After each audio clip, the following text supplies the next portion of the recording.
E aí galera, agora eu vou estar ensinando aqui, né, como baixar o Minecraft Pocket Edition.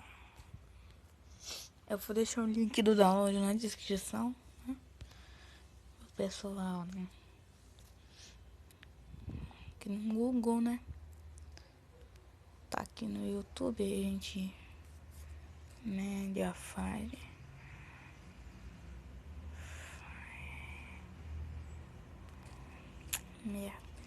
Já. A outra dica tá aqui deixa eu ver aqui. Deixa eu ver se é esse. Não, não é esse.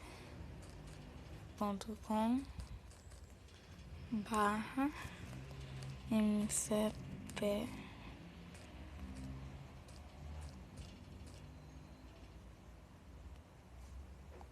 aqui.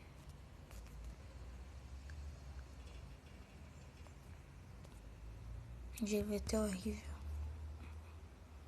Aí. Certo, aqui no...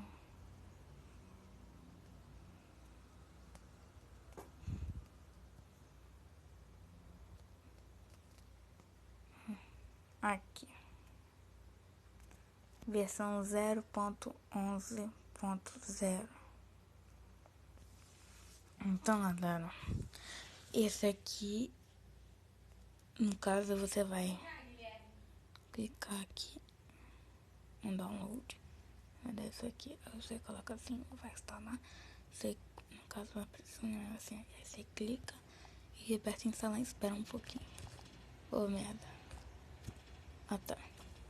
Aí, no caso, aí você baixa e jogam aqui, ó. Bem legalzinho, ó. Funciona. O meu tá no 0.2.5 porque eu mudei com no celular, no caso não cabe, né? Mas funciona, eu testei no meu tablet, tá? Então, galera, falou. Espero que vocês tenham aprendido a baixar o Minecraft P grátis.